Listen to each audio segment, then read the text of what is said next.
Today on TimesCast, a massive truck bomb in Mogadishu kills dozens, with the Shabab Islamic group claiming responsibility. And 3 Americans win the Nobel Prize in Physics for discovering dark energy, a force crucial to the expansion of the universe. Dark energy is winning the Nobel Prize. This is amazing. And Apple announces its latest iPhone, hoping to slow the explosive growth of its arch-rival Android. This is Jeffrey Gettleman reporting for the New York Times from Nairobi, Kenya. Today, an enormous suicide bomb exploded in the capital of Somalia, Mogadishu, killing dozens of people, possibly as many as 100. The Shabab Islamic group took credit for the attack.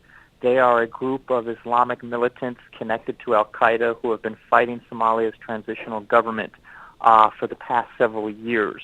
They have done a number of suicide attacks before, but this is one of the biggest they have ever pulled off and one of the deadliest.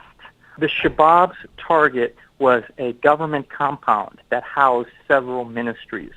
And they said in a statement after the bombing that there were a number of young Somali students who were going to work in Sudan as spies.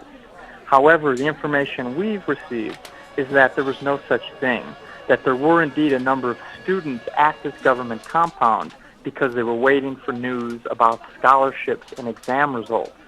And they had gathered at this government compound, which is in a very busy intersection, or near a busy intersection of Mogadishu, and the Shabab attacked there. The Shabab announced they were withdrawing from Mogadishu in August, and we believe this was because they were suffering a lot of casualties trying to fight a better armed peacekeeping force. However, they vowed at the time in August that they would change their tactics to do more guerrilla tactics and, presumably suicide tactics. And they have done this before, and I think that's what we're seeing.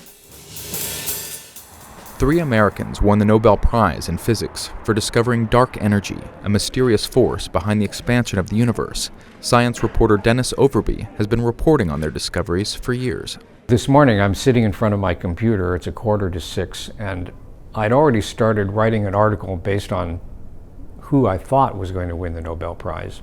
I turned out to be wrong. It certainly was a surprise to me when I found out today. 3 astronomers, Brian Schmidt, Saul Perlmutter, and Adam Rees, won the Nobel Prize for Physics for an amazing discovery about the universe. Some people think it's probably the most important discovery in the physical sciences in the last generation. This year's Nobel Prize in Physics is about our entire universe.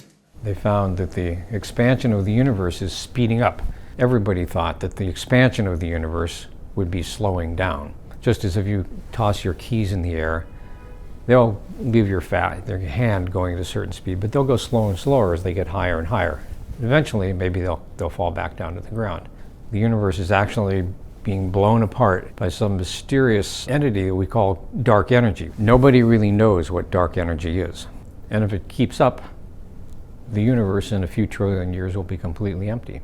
Eventually, what will happen was that all the other galaxies that we can see from the Earth will disappear from view. All we'll see are the stars in the Milky Way. They're not going anyplace because we're all together in this one galaxy. But those stars will slowly wink out as they run out of fuel and burn out.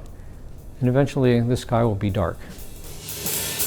And Apple announces its latest iPhone. After much anticipation, Apple introduced the long-awaited iPhone 4S, not the iPhone 5 as many had hoped.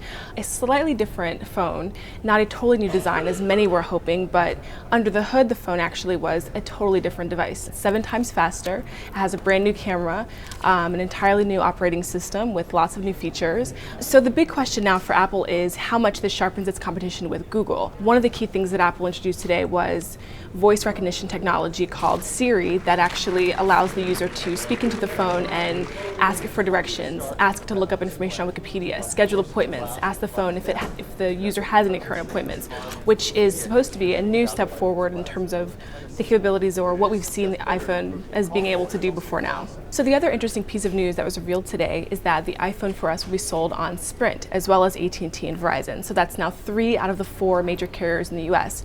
which helps give Apple a little bit of an edge in terms of competing with Android, which many people may not know, but is actually outselling Apple in terms of number of devices because hundreds of phone makers sell devices running on Android instead of just one, as is the case with Apple.